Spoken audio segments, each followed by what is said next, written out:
नमस्कार दोस्तों, आज की इस वीडियो में हम डिस्कस करने वाले हैं GST and TDS on metal scrap. जी हाँ दोस्तों, मेटल स्क्रैप पर किस तरह से जीएसटी चार्ज होगा, कब आरसीएम लगेगा और कब जीएसटी टीडीएस काटना होगा, सब कुछ हम एग्जाम्पल से समझने वाले हैं। सबसे पहले हम यह समझ लेते हैं मेटल स्क्रैप का क्या मतलब होता है। क्या सभी तरीके का स्क्रैप इसमें कवर होगा? तो ऐसा नहीं है।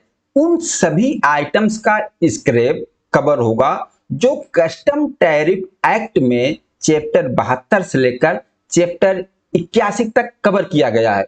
उन आइटम का स्क्रैप, अगर उस स्क्रैप का बिजनेस कर रहे हो, सेल कर रहे हो, परचेज कर रहे हो, तो यह एप्लीकेबल आप पर होगा। और वह चैप्टर 72 से लेकर चैप्टर 81 तक कौन कौन सा आइटम कवर हो रहा है उसकी लिस्ट आपके सामने है। जो ये आइटम है चैप्टर 72 से लेकर चैप्टर 81 तक, इन आइटम का स्क्रैप का आप बिजनेस कर रहे हो तो आप पर ये एप्लीकेबल होगा, जो कि हम आगे डिस्कस करने वाले हैं जीएसटी। यह मैटर क्लियर हो गया कि कौन से आइटम्स का स्क्रैप। तो आपके सामने लिस्ट है चैप्टर 72 से लेकर 81 तक का। अब हम आ जाते हैं जीएसटी के पॉइंट पर। मान लेते हैं यहां पर एक सप्लायर है और यहां पर एक बायर है। सप्लायर रजिस्टर्ड पर्सन है और बायर अनरजिस्टर्ड पर्सन है। और सप्लायर ने मान लीजिए 4 लाख का गुड्स सेल किया तो 4 लाख के ऊपर 18% जीएसटी लगा दिया, 72,000। 4,72,000 का इनवॉइस बना दिया सप्लायर जो रजिस्टर्ड है, और इसको हम बोलेंगे एफसीएम, फॉरवर्ड चार्ज मैकेनिज्म।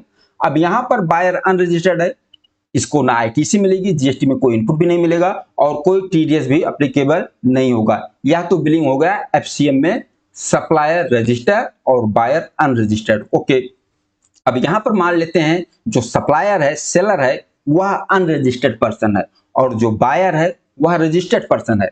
अब सप्लायर ने, जो अनरजिस्टर्ड पर्सन है, उसने 3 लाख का माल सेल किया, जो स्क्रैप सेल किया 3 लाख की वैल्यू है। अब यहां पर सप्लायर तो अनरजिस्टर्ड है, वह जीएसटी कलेक्ट कर नहीं सकता, इसलिए वह जीएसटी नहीं चार्ज करेगा। सिर्फ 3 लाख वैल्यू का एक बिल दे दिया अपने बायर्स को। अब बायर रजिस्टर्ड है, इसके ऊपर जीएसटी पेमेंट करने की लायबिलिटी आएगी अंडर आरसीएम। तो यहां पर रजिस्टर्ड पर्सन मान लीजिए परचेज करता है 3 लाख अमाउंट का, 3 लाख पर 18% के हिसाब से जीएसटी कितना बनता है? 54,000। ये 54,000 जीएसटी वह अंडर आरसीएम पेमेंट करेगा और उसके बाद 54,000 का आईटीसी क्लेम कर लेगा बायर। यह मैटर क्लियर होगा एफसीएम में और आरसीएम का मैटर। अब मान लेते हैं सप्लायर भी अनरजिस्टर्ड है, बायर भी अनरजिस्टर्ड है, तो यहां जीएसटी का कोई मैटर ही नहीं है, कोई जीएसटी चार्ज नहीं होगा, ना कोई जीएसटी ना कोई टीडीएस चार्ज होगा। ओके, अब अगला पॉइंट मान लेते हैं सप्लायर भी रजिस्टर्ड है और बायर भी रजिस्टर्ड है। तो यहां पर सप्लायर एफसीएम की तरह इनवॉइस बनाएगा। मान लीजिए 4 लाख का गुड्स सेल कर रहा है तो 4 लाख टैक्सेबल अमाउंट, इसके ऊपर 18% जीएसटी, 4,72,000। 4,72,000 का इनवॉइस बनाकर वह आपने बायर्स को दे दिया। यहां पर बायर रजिस्टर्ड है तो जो 72,000 जीएसटी है वह बायर अपना क्लेम कर लेगा, वह उसकी इनपुट हो गई। लेकिन यहां पर टीडीएस भी एप्लीकेबल होगा। और किस केस में एप्लीकेबल होगा? अगर कंट्रैक्ट वैल्यू 2,50,000 से ज्यादा है, जो बायर और सप्लायर के बीच जो कंट्रैक्ट हो रहा है वो कंट्रैक्ट की वैल्यू 2,50,000 से ज्यादा है, तो यहां बायर्स को टीडीएस काटना होगा। कितना टीडीएस काटना होगा? कितना परसेंट टीडीएस काटना होगा? और यह टीडीएस इनकम टैक्स वाला टीडीएस नहीं है, यह टीडीएस जीएसटी वाला टीडीएस है। टीडीएस अंडर जीएसटी जो सेक्शन 51 में बताया गया है, उस टॉपिक पर हमने पूरा डिटेल में वीडियो बनाया हुआ है और उस वीडियो का लिंक डिस्क्रिप्शन बॉक्स में दिया हुआ है। आप डिटेल में टीडीएस समझना चाहते हो अंडर जीएसटी तो उस वीडियो को आप देख सकते हो। यहां पर हमारे एग्जांपल में 4,72,000 पेमेंट करना है, बायर्स पेमेंट करेगा सप्लायर को, तो यहां पर एप्लीकेबल हो गया टीडीएस। अब बायर्स को 2% टीडीएस काटना है। आईजीएसटी में काटेगा तो पूरा 2%, अगर नहीं तो सीजीएसटी 1%, एसजीएसटी 1%। तो टीडीएस किस अमाउंट पर काटेगा? जो टैक्सेबल अमाउंट, जो परचेज अमाउंट है 4 लाख, इस 4 लाख के ऊपर 2%, 4 लाख के ऊपर 2% कितना?